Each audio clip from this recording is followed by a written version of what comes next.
There we go. Okay, there we go. This webinar is brought to you by SHRM Group and our Trainery Brand Solutions. SHRM Group is a national human resource firm with over 30 years of experience providing compensation consulting, employee learning, organizational development consulting, and HR services and support for 300 plus clients nationwide. Our team of staff and consultants work collaboratively with our clients to develop and provide customized solutions that align with the client's needs and strategies. Our Trainery Brand Solutions offer a suite of SaaS products for e-learning, workforce training, and talent management that help HR departments to optimize employee skill sets, knowledge, productivity, and employee experience. If you're interested in learning more, we would love to speak with you, and you can contact us at info@jerhrgroup.com or info@trainery.com. After this webinar, you will receive a recording of the webinar as well as a copy of the PowerPoint presentation by email. This morning's presenter is Cliff Sandsmark, and I will now turn it over to Cliff to get us started. Great. Well, thank you, Brenda. And good morning, everybody. Welcome to today's program, Aligning Sales Compensation with Organizational Goals. I want to thank you for all attending. My name is Cliff Sandsmark, and I'm going to be your host today. I am a senior consultant. A little bit about me first. I am a senior consultant with the SHRM Group with many years of compensation experience with Fortune 500 companies. I'm a World at Work certified compensation professional and a certified sales compensation professional, as well as holding senior certifications from HRCI and SHRM. I'm also an adjunct professor with the University of Arkansas at Fayetteville. Slide, please.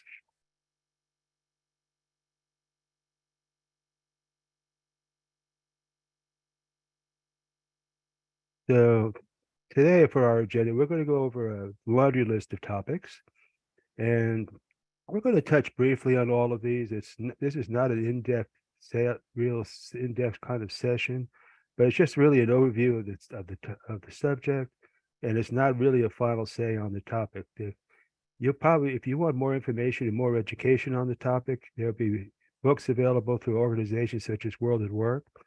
But here, I'm just going to focus on the basic concepts for the HR professional who has to deal with work with the sales department and also maybe their compensation plans. So this is sort of a primer on why sales comp is different from regular compensation.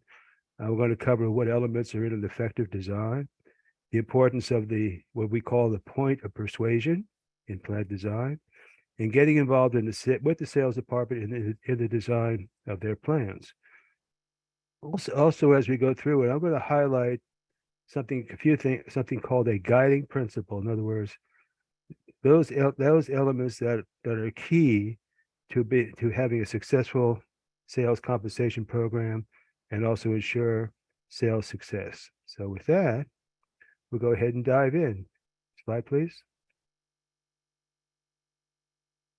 So here's the backbone of this presentation. The purpose of sales compensation. Why do we pay salespeople differently than we do our regular associates that we work with every day? Well, as you probably know, salespeople are unique from the average office worker. They tend to be less risk adverse, but they'll accept more risk with their variable pay if they see that it rewards them for their success. As a salesperson, they constantly receive feedback on their performance, and they know what's expected of them. So we need to design a compensation plan that will, number one, reward salespeople for winning and keeping customers, because that's what a sales is all about. Yes, that they carry out the company's go-to-market strategy. Also, what's important is align their pay opportunity with the business objectives. Are they looking to maximize volume, profitability? You can build those all into the plan so the salesperson can have a focus on those elements. Attract and retain sales talent. If your pay is not competitive and your incentives isn't right, you're not going to attract the talent that you need and also retain them if they can find a better deal down the road. I always say, I have a theory that I'd like to test at some point, where there's no such thing as an out of work salesperson. If a salesperson can't sell themselves on a job, they shouldn't be selling your product or services. So, but that's Cliff's theory, but it's been yet to be tested. Also, a big one here is to control the cost of sales. I get a lot of when I talk to some potential clients, I get a lot of, well, why can't I just design a plan? I just pick a base salary, I just pick a commission rate, and just go to town. Well, you're not really. Are you really focusing on the behaviors that you want to incentivize?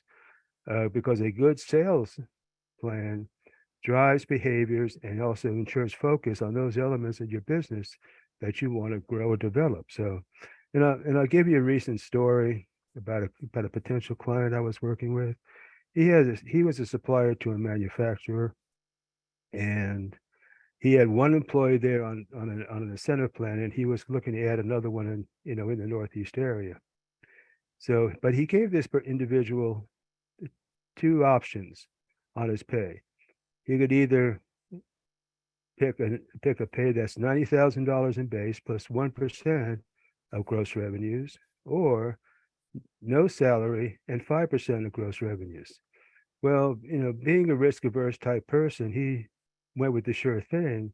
That's the 90,000 in his pocket plus whatever he can add on top of that. But when you do the math, which really just involved using a simple calculator, the better deal was the 5% of all total revenues. He basically left $100,000 on the table. In other words, the 90K plus 1% that he originally was offered as option A actually paid him $100,000 less than if he went with a straight 5% commission. So, and that's where the organization could have taken a hit for $100,000 more than they really needed to pay the individual. So, and poor sales designs, you tend to either overpay or underpay. They miss financial targets, and then it also might drive gaming behavior by the sales rep, which is what you don't want. And also, in terms of recruiting new salespeople, if they come in and talk to you about what their base would be, probably not a good candidate. But if they talk about, hey, what's the plan and what's the earnings potential of this plan, then that's probably someone you want to look at, because they're looking at the big picture of how can they affect their pay with your sales plan. So let's move on. Slide, please. So here, of course, as I mentioned, the good sales plan supports the go-to-market strategy, how the organization gets their offering to the final customer. It communicates performance expectations. Like I said, a good sales rep doesn't need a performance appraisal, because he or she knows exactly where they stand in relation to how many sales they're making and how much money they're making, so sometimes on a day-by-day basis. So, but they receive constant feedback on their performance, and it's measurable. Now, rewards here are based on individual performance, but you can also incentivize teams as well with your plan design. It has a direct and measurable impact. In other words, you hear this term that I'll use, line of sight. They have direct line of sight for their efforts and rewards, where line of sight basically refers to my pay is directly linked to my efforts, and I can see the fruit of my results. So, and links earnings to performance. We need to be able to pay for those items that they can directly control and influence, and not something that's in control of somebody else in the organization. So, next slide, please. Some of the main building blocks of a sales compensation program that we're going to cover is something called, and I know that's a big word, target total cash compensation. In other words, sales is just not just measured in base salary, but it's a combination of base salary and what we also call pay at risk or incentive. And that's and I'll just call it TC, total cash for now. But that's the figure that you want, that they'll be focused on. Well, how much money can I make in a year selling on this plan? what is going to be the incentive mix, the amount of leverage and for upside earnings, and what are the range of earnings that I can achieve, through my efforts. So, slide, please.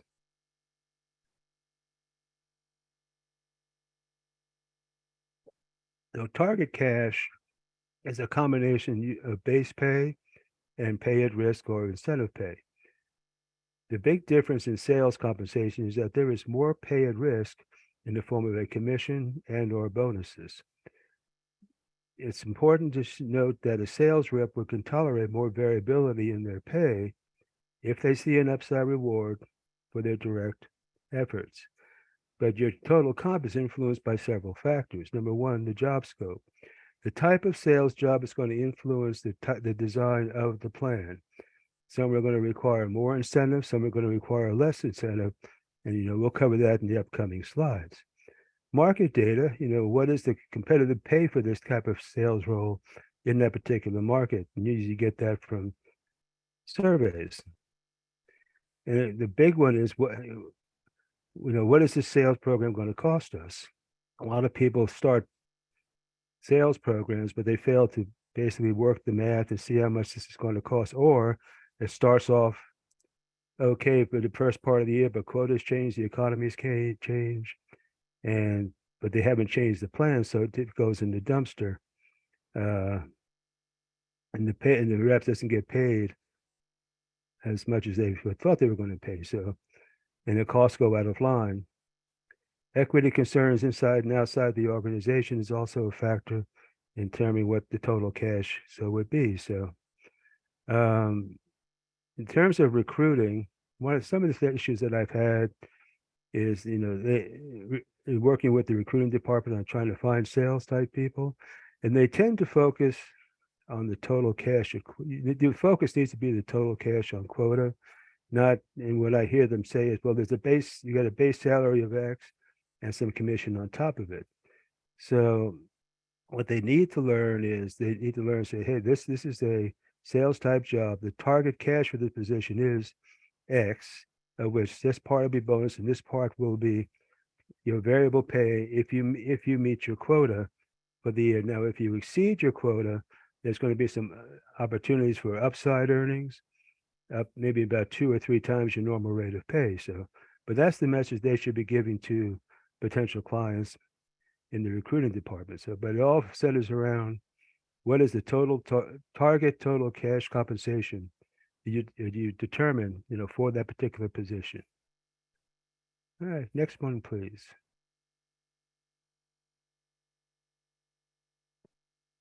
So the type of sales compensation, you have plans that are straight commission, or a combination of base salary and incentive pay, which is more typical, or we even have something called straight salary in sales.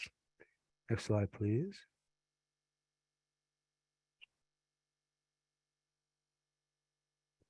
So here, commission-only plans, there's no base salary. It's basically commission-only plans. You see those a lot for products and services that are considered commodities. Life insurance is sold this way. Real estate is sold this way, where the salesperson has tremendous impact and influence on the sale. In other words, basically you eat what you kill. The factors such as brand recognition, reputation for quality, etc., does little to help make the sale. The prospect kind of sees them as fungible or undifferentiated, and to them, there's no value added going from one company to another for the same product, or a product from company A is no different for the same product from company B. Basically, is the way it's sold is the customer builds a relationship with the salesperson, and the loyalty is with the salesperson and not necessarily the service or product provider. So you see some of those around. The most common method is base salary and some kind of variable incentive or pay at risk. Here, factors other than the salesperson are influencing the sale, the product brand, the company's reputation, are you a current or repeat customer, etc. So basically here in the mixed plans, other factors are present that creates the decision to buy and take out objectives. So you hear phrases such like, oh, this product just sells itself or flies off the shelf. And the sales rep just basically writes up the order. There's no really persuasion on the part of the sales rep in order to make the customer make a purchase decision. So in cases like that, the type of variable or incentive pay is usually kind of lower compared to the base. So then there's also base salary only plans, and those are used for products that have long sales cycle. And a long sales cycle is usually where the order to fulfillment is about 18 months or longer. And on base salary plans, they'll pay on things like what they call milestones, achieving an LOI or LOA, a contract is signed, start of the project, completion of the project, certain invoicing steps, just to keep some cash flow going. But the salary is mostly base salary on those kinds of sales. Next one, please. So let's look at base salary and incentive mix. The more pay at risk in general, the greater the influence the sales professional has on the sale, and the stronger the relationship with the sales rep and the customer. So here in the base salary incentive mix, this usually is split between the base salary and incentive opportunity. The trust here is with the sales professional, and the product service is usually fungible or mutually interchangeable. To make the sale, the rep is selling him or herself more than the product. So the point that I'm trying to make here is finding, defining, and measuring the point of persuasion is the focus of an effective sales compensation design. The point of persuasion is where the sales associate helps the customer make a buy decision where there is uncertainty in his or her mind. It is at that point is where the sales associate should be paid. So the right mix of sales of base and incentive pay depends on the amount of persuasion required to make the sale or close the sale. Okay. Next slide, please. So just to give you an idea of what this looks like, the mix is always shown as a ratio of base over incentive. And just remember, sales comp drives behavior. That's our goal here. So on the top, you have straight salary, which is 100/0. 0 means no incentive. All the way to the bottom, you have straight commission, which is, of course, 0 or 100% commission. So then you have different mixes in between. For example, less than 90/10, 90 would be your base and 10% would be your incentive. Minimal to none in terms of the impact on the sales behavior. Usually, like customer service reps usually pay for like 95/5 plans. They're dealing with the existing customers. They're not really making sale, but they might do a little cross-selling or penetration sale, but they'll get a little bit of incentive, maybe about 5% of their total cash to go ahead and make those, but that's about it. Now, the next step would be 90/10 to 85/15, which basically for the rep, it's a performance reminder. A lot of them are usually based 85/15 to 75/25. So I see a lot of those is basically there. It's directional. The company here still has influence on the salesperson in order to make sales. And there's still some other factors other than the salesperson's ability to make a sale that is driving the prospect to make the buy decision. Now, when you start getting up to 50/50 start plan, those basically the sales rep at that point is a little bit more independent. 50/50 plans, you see those with sales positions that are basically what they call hunters. They are bringing in new business all the time, and they have a tremendous amount of influence on the buy decision to try to get that customer into his book of business as much as possible. So when you start seeing numbers like that, you can more or less say they're for hunter type roles. It is recommended that above 50/50 not be used, because at that time the reps start to behave more like they're in a commission only plan than a mixed plan, and management tends to lose control over the sales rep and the customer at that point. So 50-50 is about as far of a mix that I would go in terms of that kind of salary. Otherwise, I would just go to a straight commission plan. So, all right, next slide, please. Now, once I decide, what the mix, I'm going to look at the amount of leverage. Now, remember, it's just keep in mind, we're doing all these steps and putting all these processes in place to try to help control costs and be able to predict what the salesperson is going to make if they achieve a certain amount of production relative to the plan. So with what, if you remember what Dave Ciccelli told us back on the previous page, only pay for the sale one time. Only pay for that's a point. Only pay for the sale only pay for the sale once at one time. So you see the amount of upside incentive and opportunity for excellence. And first you have the incentive pay at quota. And here you have something called some design elements that you'll see is hurdles. So what hurdles are used for, and this is incentive pay at quota, what hurdles are used for, that is a condition that must be met in the plan before the plan pays any commission or bonus plan. So volume measures are a good example of this. Let's say last year you sold $4,000 of widgets for the year, and next year your quota is going to be about 10% higher, or 4,400, 44,000. So some plans don't have a hurdle on that, will pay for the whole 44. They roughly pay for the whole 4,400, and then but basically then he's reselling the first 4,000 every year, so he's not really making a big sales effort to get the additional 400 for the second year quota. But so what we want to do is throw a hurdle in there at 4,000 and basically say nothing in the plan pays until you reach that $4,000 mark. Then the plan will start to paying for every dollar amount, every unit sold after the 4,000. So basically what that does is really drive growth. It also drives retention for the first part of business, but it doesn't pay them again, for the sale that we already made the previous year. So, and they basically what that's actually called people in the trade call that annuities, whereas you get paid for the same volume year after year after year and not make any additional efforts. And the salesperson really has it easy, but that's not the salesperson. What we need him to do is look to sell new business.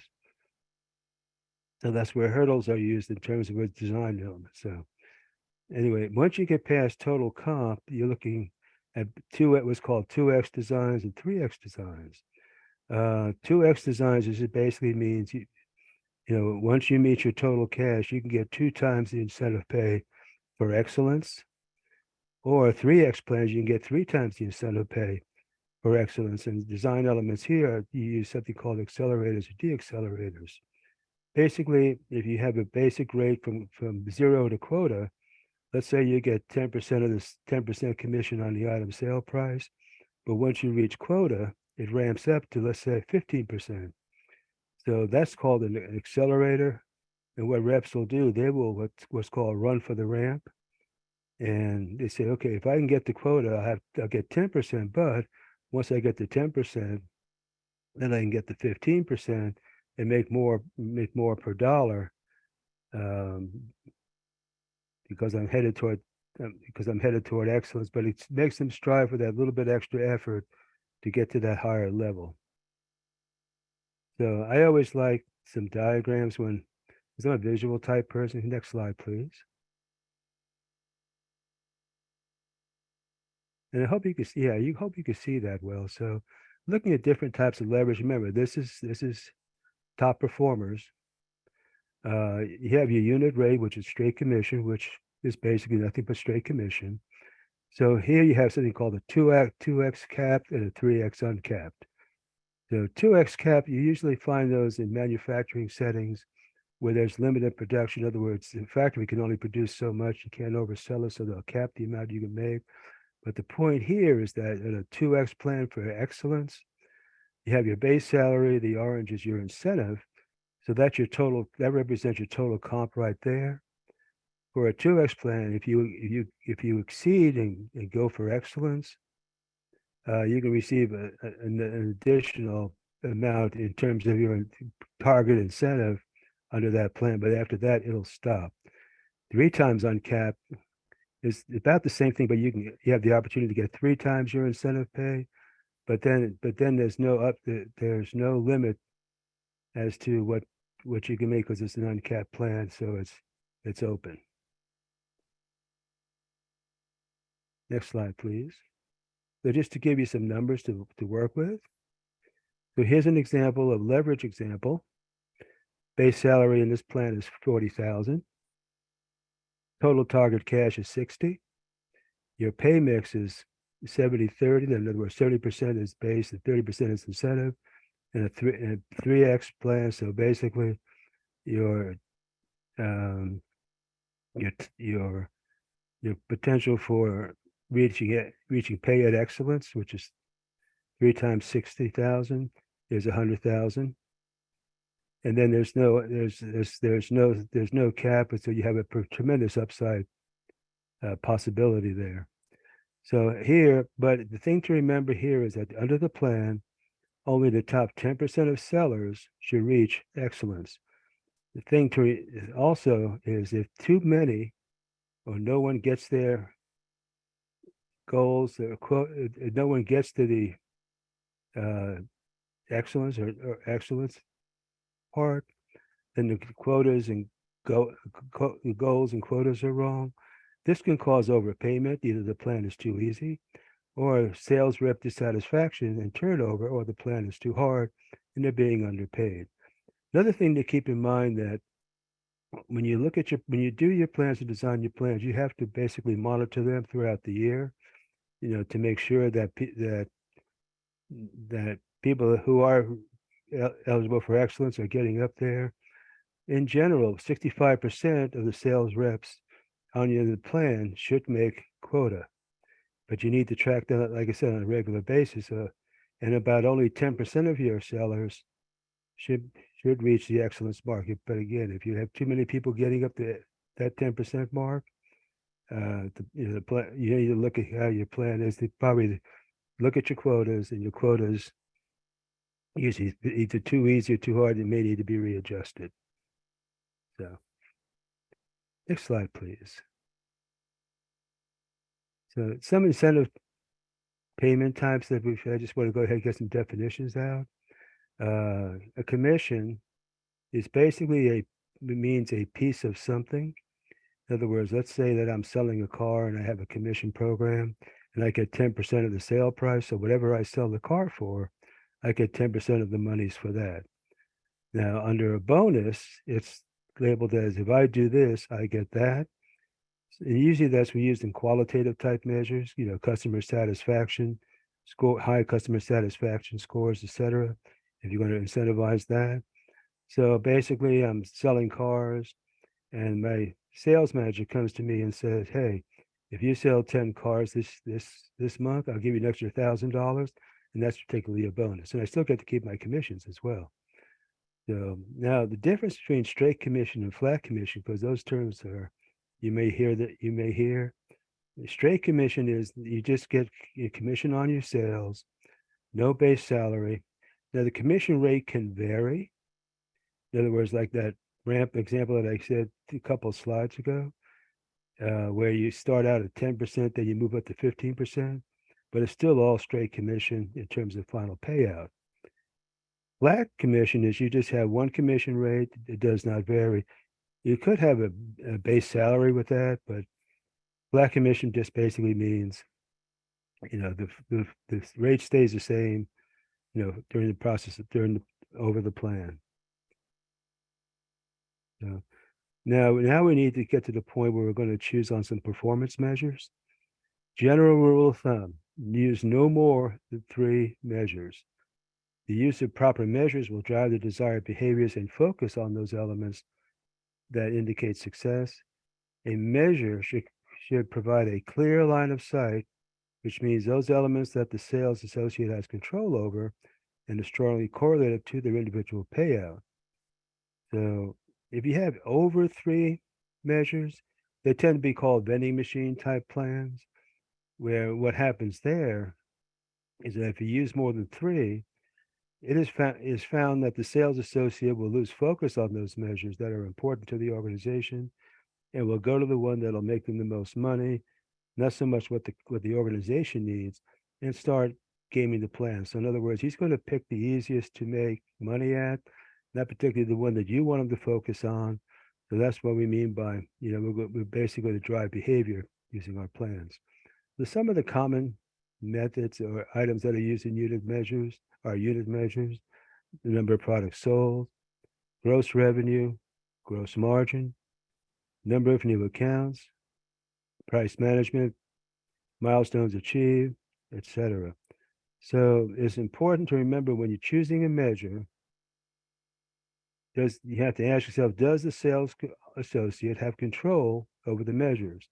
For example, they can't be incentivized for pricing goals if all the product pricing is controlled by finance. So here you can get really fancy in your designs, in your comp design. There's something called linkage or link designs, where you use a combination of 2 measures which balances 2 objectives. So basically it's actually used, you see those in like matrix type plans, where you have your goal is to get 100% of the your incentive is in the middle of the matrix. But if you make a partial on, let's say, gross margin and the other one on gross sales, you want a certain dollar amount in those to be able to meet. You can sort of vary it however you want it, but that's a little bit more sophisticated, but that's something else you can do to really drive home the behaviors that you want to incentivize from your sales rep. So, okay, next slide, please. Some of the other factors in sales compensation design: the overall business strategy, sales jobs, and sales channels. Next slide, please. So the business strategy, sales compensation is the outcome of business planning.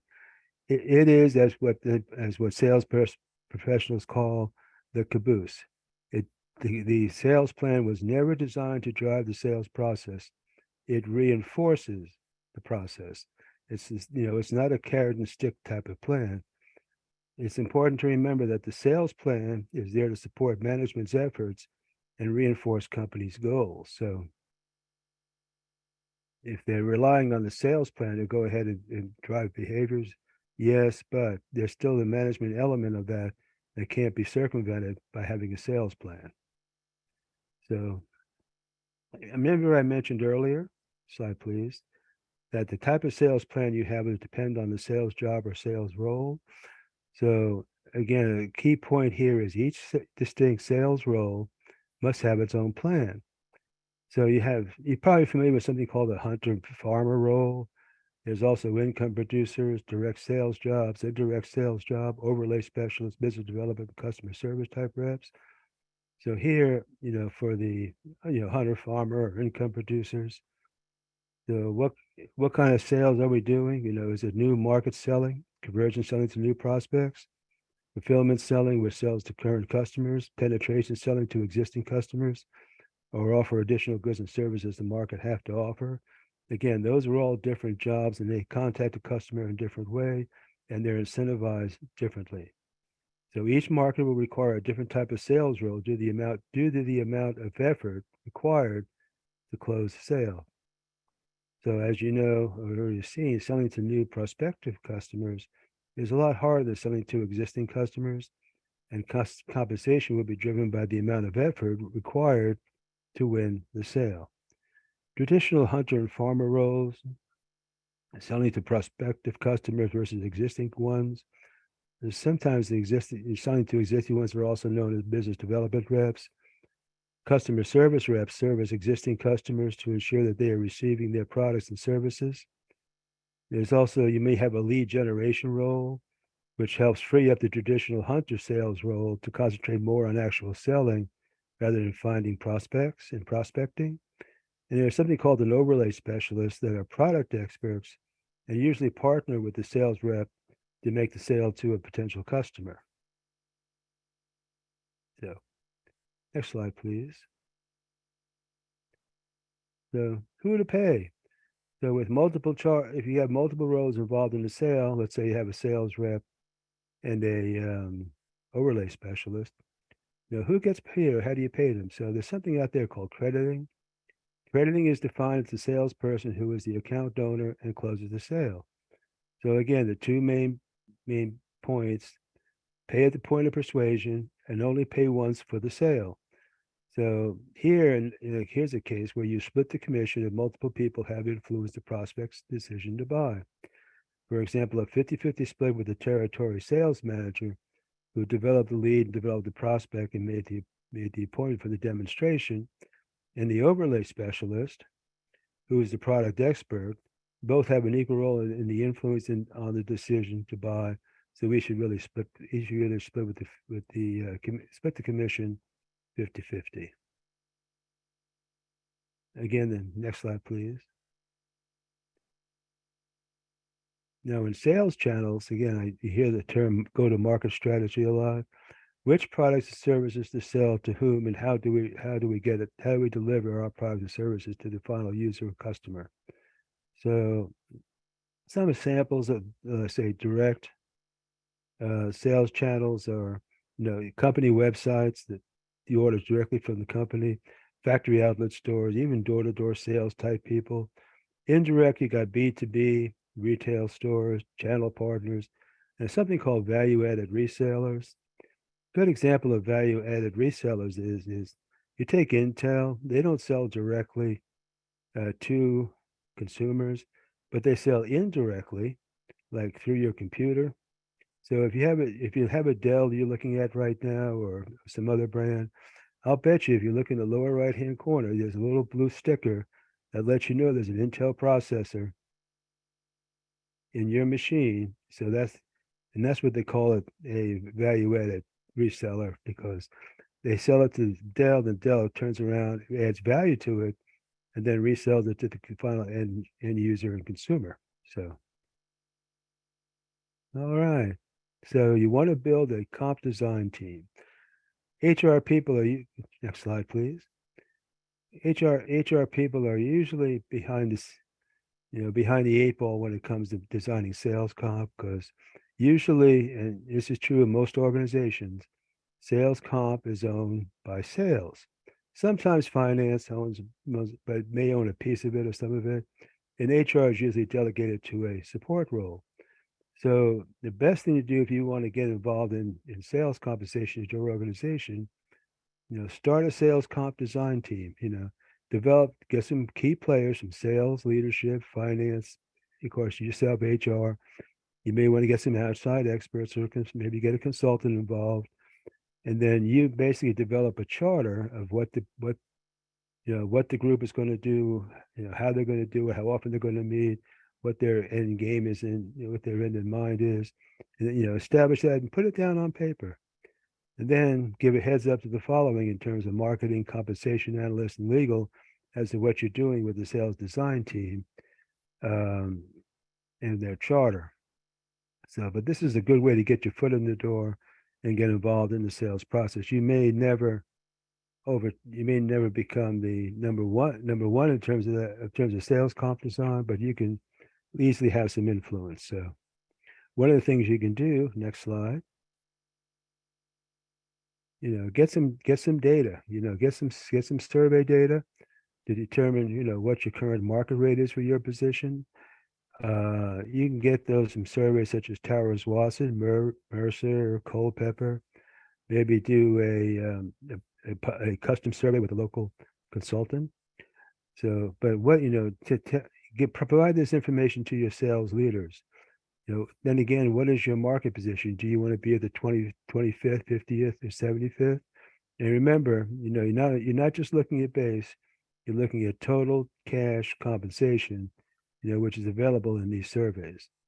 The plan should also differentiate between high performers and low performers.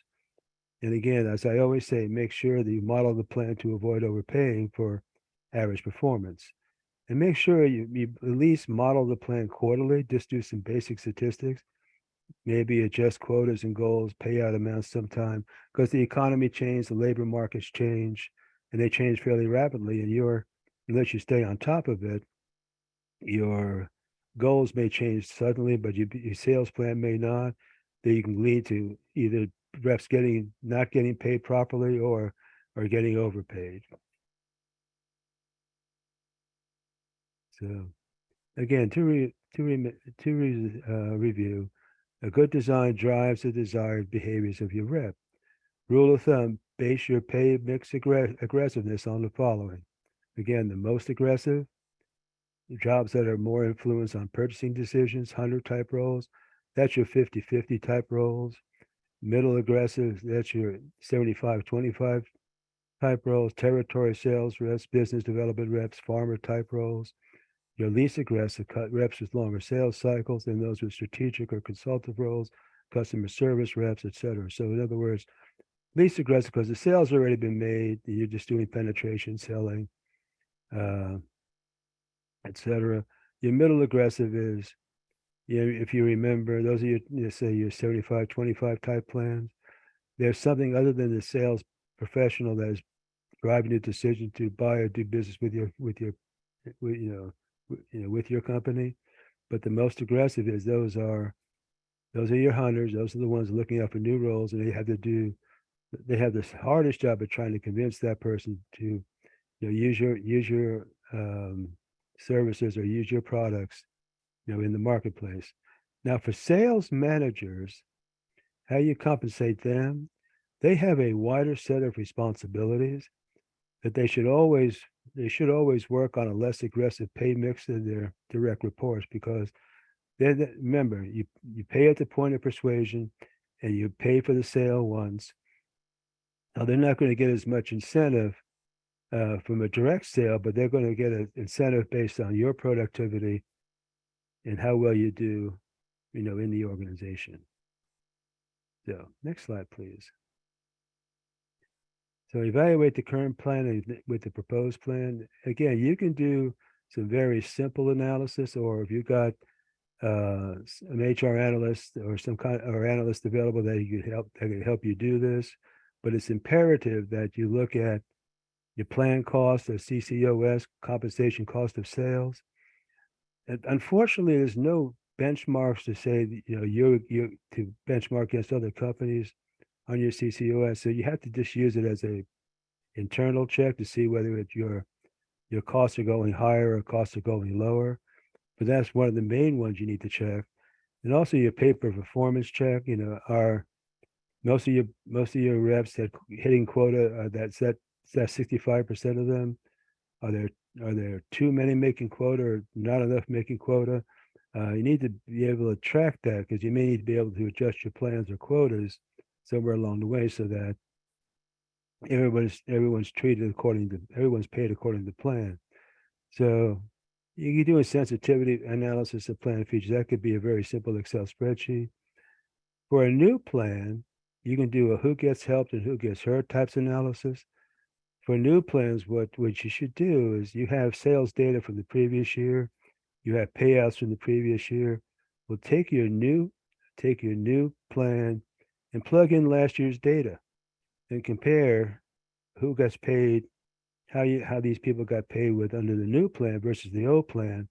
Is there some people that are making more under the new plan? Is there some people making less under the new plan? Or the who gets helped, who gets hurt analysis is what that's called. And that could be an eye opener as to how your plan will perform, with the new metrics and measures. So, and there's something, if you got a really sophisticated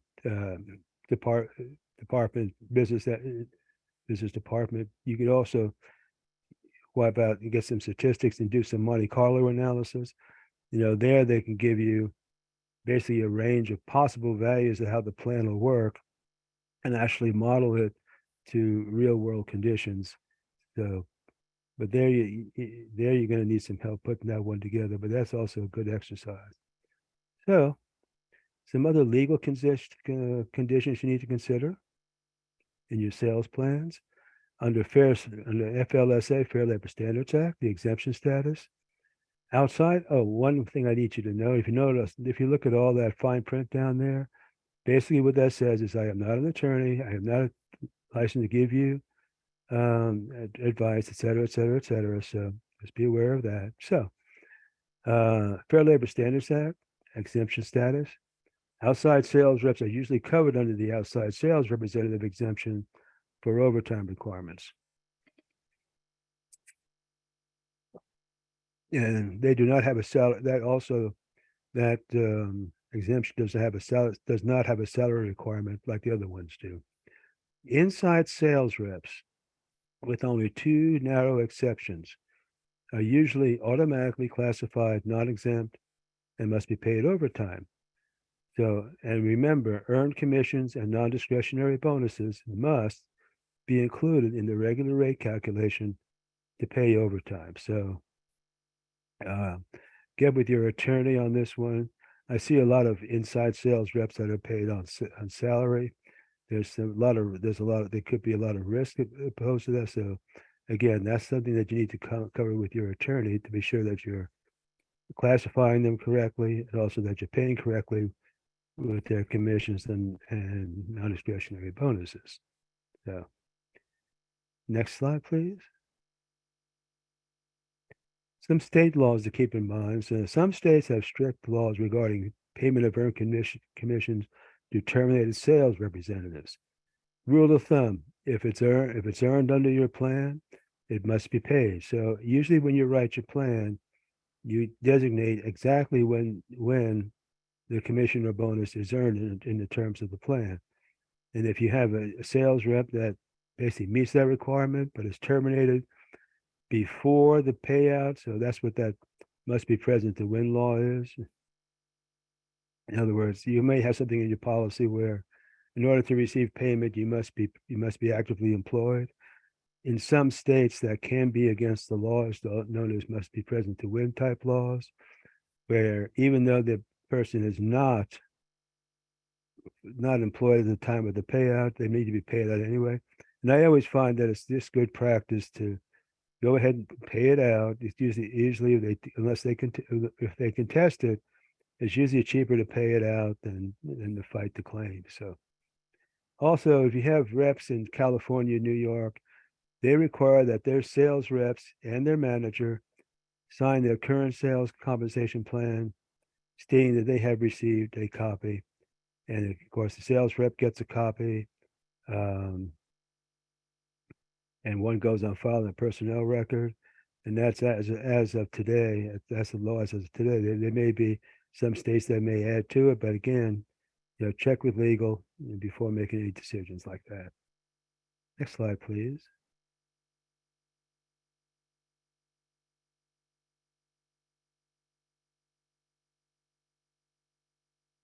So another thing you can do, to help the sales department is work on their communication of a new plan, or even just distributing an old plan, but a new, develop its communication schedule. Make sure executive leadership is involved. They should be the first message out announcing the new plan. Then comes sales leadership. They should have a message. You can go ahead and plan launch material. You can conduct field management training on the new plan, how it works, etc. Then you develop some Salesforce communication, plan documentation. Make sure that every rep gets a copy of that. Develop some payout reporting. Another neat thing you can always do is develop a pay calculator, whereas the salesperson can take the calculator, plug in all the variables and see exactly what he'll get paid on certain sales based on your new plan. So I always find that's a win-win with sales reps. And if you need help on the Excel getting to do it, get someone else go to the Excel and help them help you put it together. So all right, next please. I talked a lot about sales quotas and goals, and just as sort of a brief introduction to those, then usually sales quotas are set by sales management, but any kind of sales plan requires good quotas or a good market evaluation of potential market. So just touch base with them on how that is set. So, but some sales departments, they just set national goals for everybody. They may do it what's called a top-down fashion. In other words, top executives just decree what the goals are going to be for this year. Bottom up is they'll go down to the sales force and ask them, hey, how is your territory? What do you think you can sell in your territory this year? And sometimes they do a bottom up, top down, where they take all that information and meet in the middle and make a decision on what their quotas could be. There's also something called last year's plus. Well, take last year's goal, they're at 10%, that's this year's goal. Okay. But when setting goals or quotas, you need to understand the territory assignments, be able to evaluate the market potential, and segment out your potential markets in that territory, develop formulas, project your national growth rate, test potential outcomes, review and finalize. And you need to revisit those on a regular basis throughout the plan year to be sure that they're still valid. Next slide, please. So again, to create your own sales comp plan, remember, this is your checklist to use. What is your sales role? What are they expected to do? Who are they expected to sell? What is the market? Go out and do some research and determine what your target cash is going to be to be sure that you're going to be competitive, in that market. Again, pay mix is crucial. How much influence does the sales role have in the decision to buy is the question you need to answer. Remember, no more than 3 incentive measures. And you may want to weight those measures because that'll reflect the time spent in each measure. Payout rates determine a goal or quota for each measure, and fine tune with accelerators and deaccelerators and hurdles and maybe some linkage plans. Then test it. Be sure you calculate the plan over a full range of outcomes. And once you're done, you communicate the plan, document the plan, and announce it to your sales force. So, and I think that's it on the presentation, Brenda. Great. Well, thank you very much, Cliff. I believe we have a couple of questions in the chat. Kayla, if you're there and can see the questions, can you let Cliff know what they are? Yeah, of course.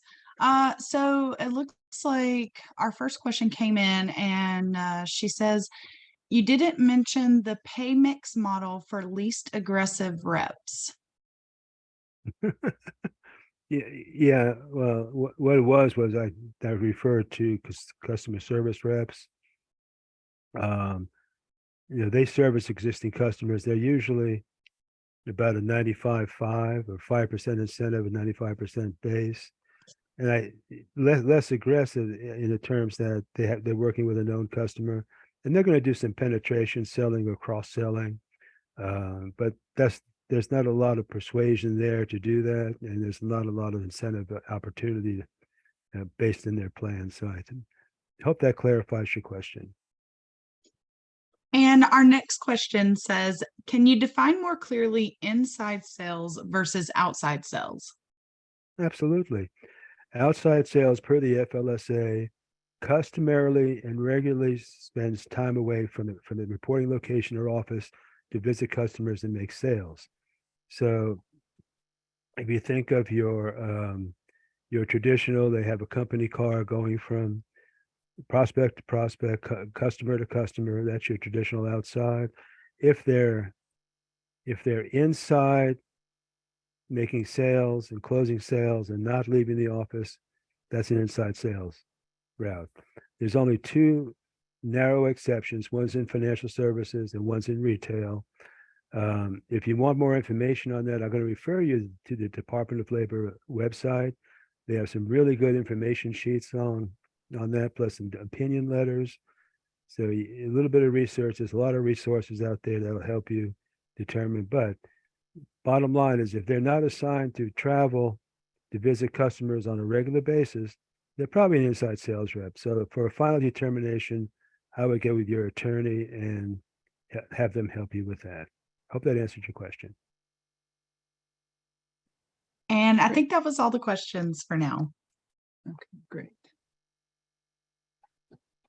So if there aren't any further questions for Cliff, please don't hesitate to reach out to us with questions for him or for us about any of our other services. As I mentioned earlier, you will receive a recording of the webinar as well as a copy of the slide deck by email. So thank you again for joining us today, and I hope everyone has a wonderful Friday. Okay, thank you.